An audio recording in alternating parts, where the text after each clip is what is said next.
Bem-vindos! Meu nome é Giovana Lima, estou com a professora Marta Fará para falar sobre a pesquisa Administração Pública e Políticas Públicas. Bem-vinda, professora! Em sua pesquisa, você foca como aconteceu a incorporação do estudo das políticas públicas na disciplina de administração pública. Além desse tema, você também foca como evoluiu o campo de administração pública no Brasil e nos Estados Unidos.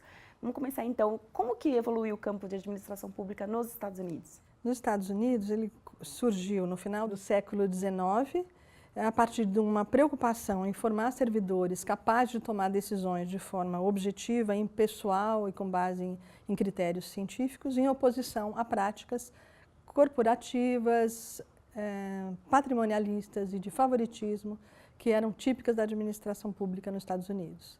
Então, esses cursos foram marcados por uma oposição entre administração e política, que foi a principal marca da formação de servidores até os anos 60. Nos anos 60, houve uma reação de escolas de elite, com apoio de algumas fundações, como a Fundação Ford, a Fundação Sloan, a uma formação tão neutra e com uma perspectiva de que o administrador público participa, o servidor público, da formulação de política pública.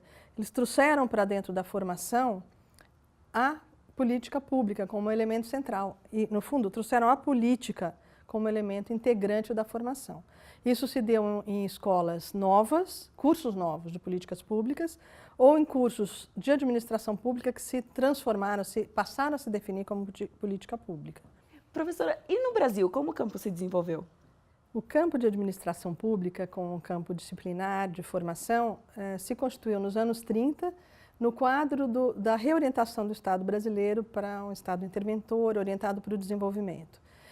No final dos anos 30 foi criado o DASP, Departamento de Administração do Serviço Público, que tinha por objetivo preparar servidores dentro de um novo paradigma, que era similar àquele que eu comentei nos Estados Unidos.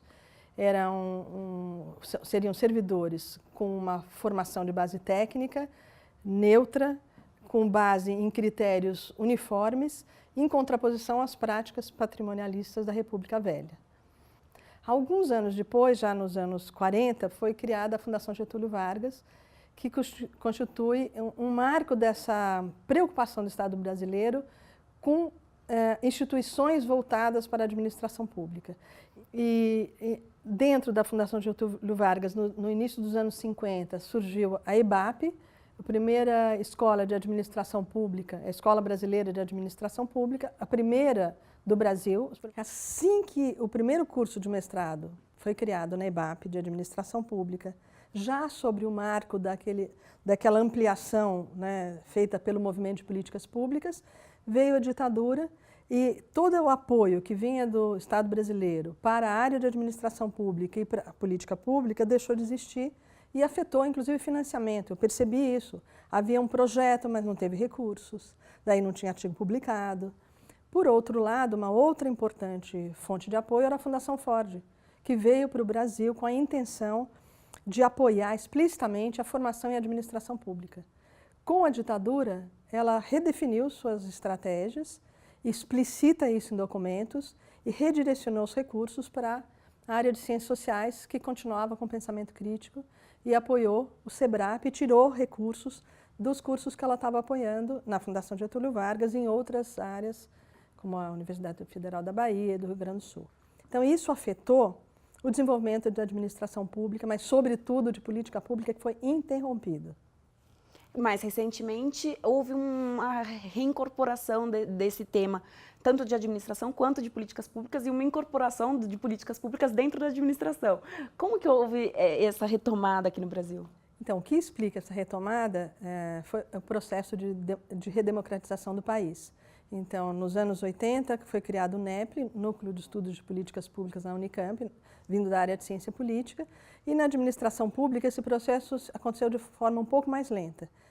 A retomada do interesse pela administração pública e a formação e pesquisas nessa área, e, sobretudo, a retomada do interesse de pesquisas sobre políticas públicas, aconteceu na área de administração pública claramente na última década.